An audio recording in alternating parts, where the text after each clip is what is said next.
welcome back to my channel, and today is quite exciting actually. Well, could be exciting, could be seen as bad because we're clearing out the greenhouse.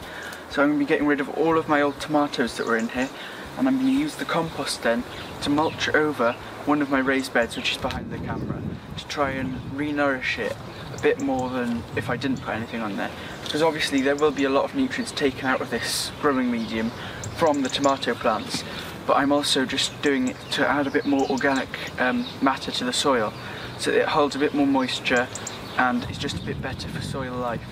So let's get started.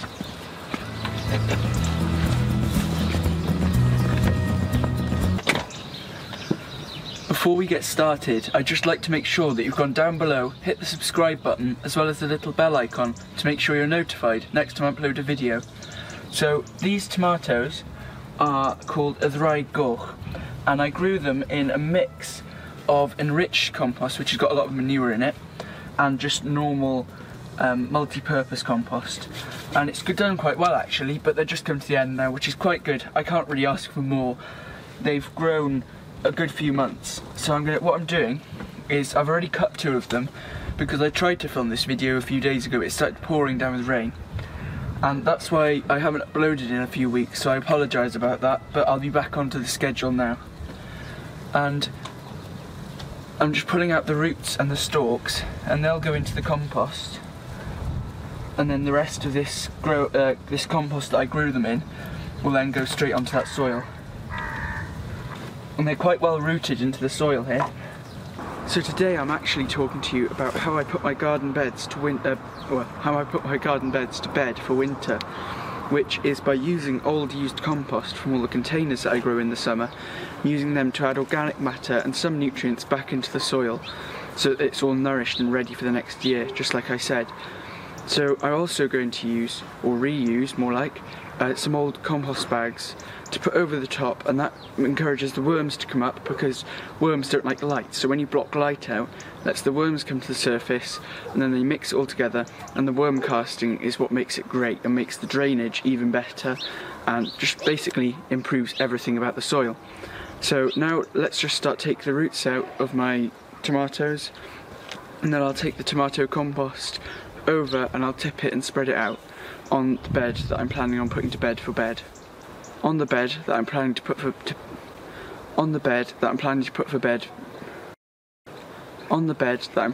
to bed for winter.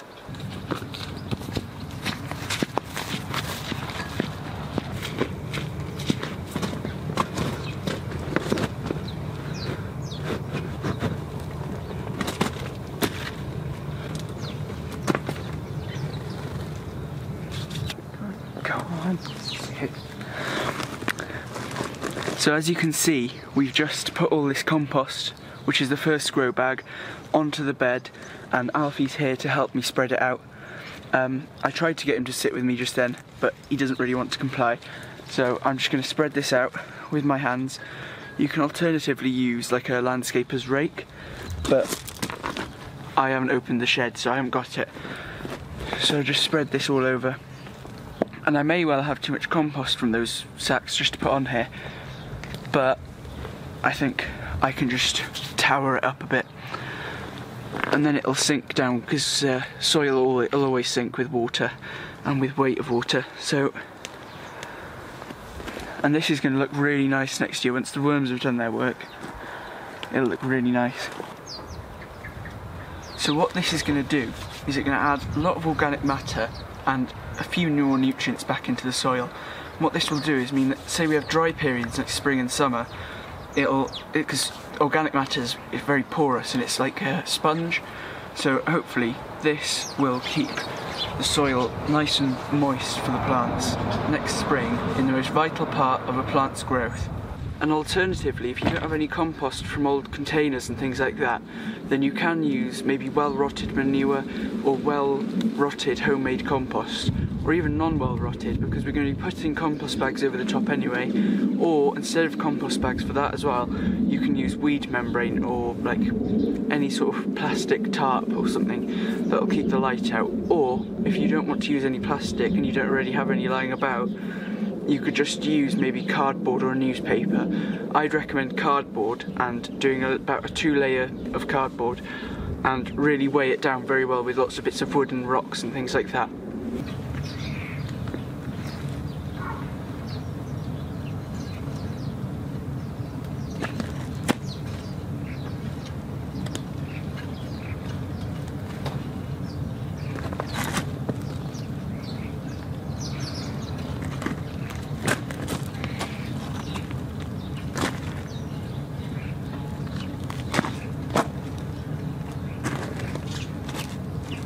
And all I was trying to do in that last shot was to try and flatten down the compost so it's as level as it can be. And with this layer as well, I was going to say, try and get it to be about 2 to 6 inches. The thicker, obviously, the longer it'll take to incorporate with the worms and things. Because if I didn't mention it, if you're new here, I don't dig my soil here. So what I do is I use the method called no dig, which is where I just put the compost or whatever composted mulch I'm using on top of the soil, and I let the microbes and all of the insects and things like that, like worms, incorporate it in for me so that I have less work. And it's also much better for the environment because it stores all that carbon and it just stores everything in the soil and it doesn't erode very easily. It's just the perfect method of gardening. So if you're new to gardening, I definitely recommend looking into no dig, or I have got my video up here that you can check out to find out more. And the method that I'm using today, which is by using old compost bags like you can see down there, I did here just a few weeks ago actually, which is where I planted my onion sets. And you can see me starting off my onion sets up here if you want to watch that. And I started these off in a modular tray to get them the best start as they could so that rodents and birds couldn't eat the onion sets themselves. And now they're growing, they're doing quite well. Alfie the dog has snapped a few over, but that's fine. And I've spaced these about 5 inches apart to try and get the biggest bulbs I can. And this soil, as you'll see in some of the shots, is actually really nice, and I find the darker the soil, the better it is. So it's got more organic matter and more nutrients normally, and that's just the best part. And another good sign, which I can see here actually, is small little mushrooms and fungi growing. So just look out for that, and don't eat it, make sure you know before you eat them, but most of them aren't edible. But this soil's really dark and it's really healthy, so hopefully we'll get a good crop of onions from this site. So now that I've put all of the compost that I'm going to put on this bed, I've mulched it on now, and I've put slightly thicker on this end, and that's because I put less compost on that last year. So now this is ready for me to cover it up, apart from if you've got a dry mulch. So for example, if the compost that you're putting on hasn't been watered for a while, or if it's been from a compost bag, it could be dry. So what I'm going to do, because it's going to be covered up by plastic, it won't get the rain, so I'm going to water it, and that'll help it settle a bit as well, and the worms like that as well because they like a moist environment. And then I'll put the compost bags on, weigh it down, and then I'll wait a few months, or maybe just 2 months, until my garlic's ready to be planted out, and then this bed will be used again. But at least I'll know then that it's completely ready to be used by whatever plant goes in next.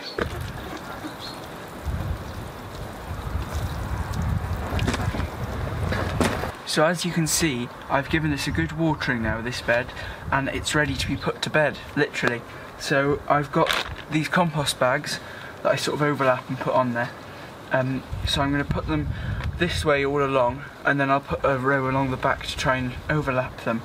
And I'll show you a way that I do this, and you can use this way of keeping it down around the edges with any other covering such as weed membrane or tarpaulin or something. So as I said, you can use whatever you want. These are just what I've got, and I like to reuse the plastic so I don't have to get rid of them in any unsustainable ways. So the method that I use to keep it down around the edges, so in the middle I put bits of wood and rock on top of it, but I use a shovel and I turn it this way and I put it in like that. And this stops the wind lifting up over the edges. So you can use this method with compost bags or any sort of plastic covering that you use. But with cardboard I would just put it up to the edge and then put rocks on top of it. You can also wet it down to weigh it down as well. So I've used some old wooden beams to try and weigh it down to start off with, but in the gaps here they can still lift up a bit, so I'm going to use some old like cracked up roofing slates and stuff that we found around the garden when we've been digging. So I'll just put them all over the rest of it, and then we'll be sorted, and this will be ready for the next crop that wants to go in here. So next time I want to plant something, I can just take these all off and the soil will be perfect. So let's put these on the edges of the bags and things like that.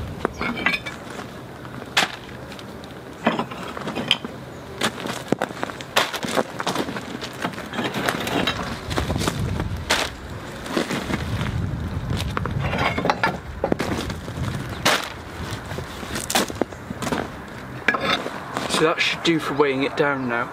And now I'm just going to show you some of the other things that are finishing in the garden that you can start getting rid of now and start preparing the beds for next year or the next crop, just like I am here. So now that I've covered up the bed where I've put compost on, I'm just going to speak to you about some of the things that you can clear out of your beds, ready to prepare them this year. So, for next year actually. So actually, most of the things that you can clear from your beds at this time of year is all the summer cropping things that you need to get rid of. For example, runner beans from behind me. And if you want to save the seed from these though, you can leave them a bit longer, just like I am here, so that you can save money on seeds next year, especially if there's going to be seed shortages or anything like that. And that's about it, or anything that's bolted, or anything that's not really hardy in winter and things like that. So just make sure you get rid of them, and then it'll mean your soil will be able to recover over winter once you put the compost on, just like I did back there. So thank you for watching this video, and I'll be back on to uploading every Saturday at 3 PM now, hopefully, and as long as the weather lets me film, because the weather has been awful. It's been really, really rainy here in Wales, which is no surprise to be honest, but it's been far too rainy to film because my camera isn't fully waterproof. So I hope you enjoyed. Thank you for watching. Please like, comment and subscribe. I'll see you next time.